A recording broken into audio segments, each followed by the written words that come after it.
मैं आधा नवाजो और आधा होपी हूँ। मेरे पास नवाजो और होपी कल्चर पर अनुभवों की कुछ कहानियाँ हैं। मुझे उम्मीद है कि इन अनुभवों के लिए मुझे किसी भी अन्य मूल अमेरिकी से कोई उपहास नहीं मिलेगा। जिन लोगों को नवाजो और होपी के बारे में नहीं पता, उन्हें बता दूं कि नवाजो वे नेटिव अमेरिकन्स हैं जो यूनाइटेड स्टेट्स के दक्षिण पश्चिम में रहते हैं, और होपी एक नेटिव अमेरिकन ट्राइब को कहते हैं। एक अनुभव जिसे मैं शेयर करना चाहूंगा, यह तब का है जब मैं 14 साल का था। मैं अब 29 साल का हूँ। यह एक ऐसा अनुभव है जिसे मैंने केवल बहुत कम लोगों के साथ शेयर किया है और अब पहली बार लिख रहा हूँ।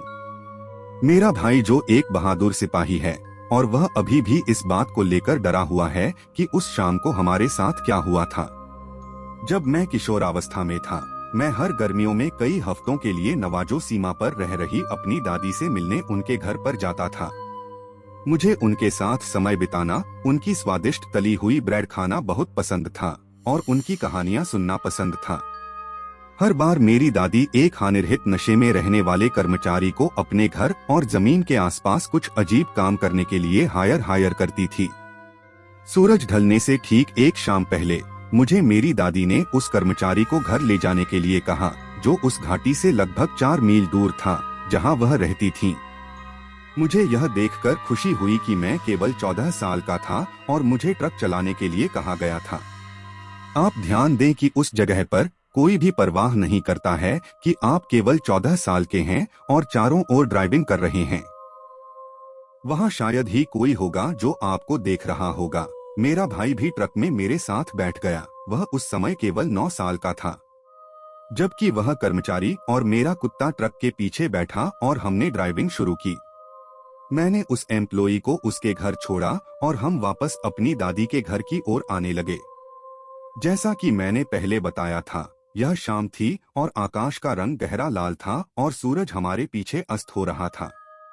हम सड़क पर अपनी गाड़ी के निशान छोड़ते हुए और रेडियो पर गाने सुनते हुए जा रहे थे।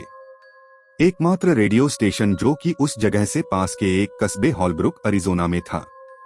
कुछ भी असामान्य नहीं था, कुछ भी अजीब नहीं था। यह उस समय था कि जब मेरी नजर ने झाड़ियों में किसी चीज की हरकत को पकड़ लिया। यह जो भी था हमारे दाहिनी ओर की सड़क से थोड़ा ऊपर की ओर था।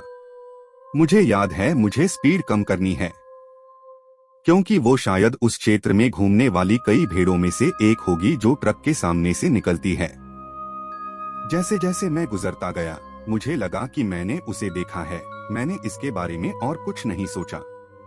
उसके थोड़े बाद मुझे डर और खौफ का यह गहरा एहसास हुआ। मुझे नहीं पता कि मैं इस तरह क्यों महसूस कर रहा हूँ, लेकिन मुझे निश्चित रूप से लगा कि कुछ तो गलत है। मेरे दिमाग में उस शाम की केवल कुछ स्पष्ट यादें थी।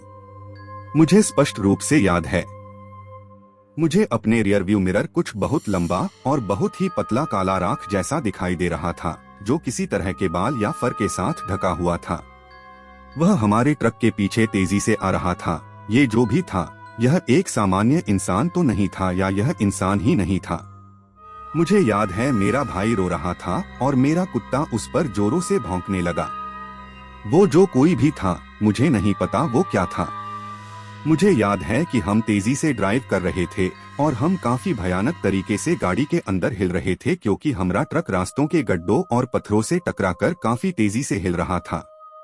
मुझे स्पष्ट रूप से याद है कि यह जो कोई भी था हमारे पास आ रहा था और मेरे भाई ने मुझसे कहा कि वो तुम्हारी तरफ आ रहा है। मुझे याद है कि मैं बहुत डरा हुआ था और सोच रहा था कि मुझे मरना नहीं है। उस क्षण मैंने सोचा कि यह हमारा आखिरी समय है। मुझे याद है कि सड़क पर एक मोड़ के आसपास तेज रफ्तार में और विपरीत दिशा में एक कार हमारी ओर आ रही थी। उस पल मैंने तुरंत राहत महसूस की और महसूस किया कि जो कुछ भी हमारा पीछा कर रहा था वह अब चला गया है। हम जिंदा बच गए। हमने कर दिखाया। हम दादी के घर तक पहुंच गए और मुझे इस बात पर बड़ी हैरानी थी कि अभी अभी हमारे साथ क्या हुआ था।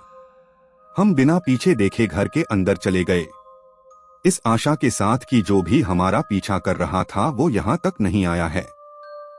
जब हमने दादी माँ को इस घटना के बारे में बताया तो उन्होंने बिल्कुल भी आश्चर्य प्रकट नहीं किया, लेकिन इस बात से हम हैरान हो गए।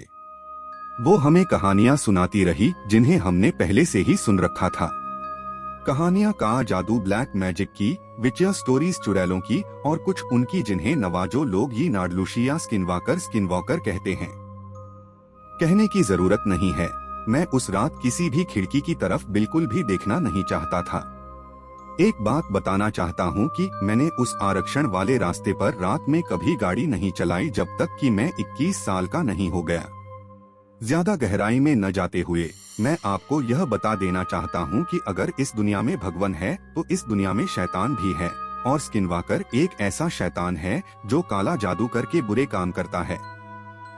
मुझे नहीं पता कि उस समय मेरे साथ क्या हुआ था, पर मैं आज भी उस घटना को याद करके कांप उठता हूँ।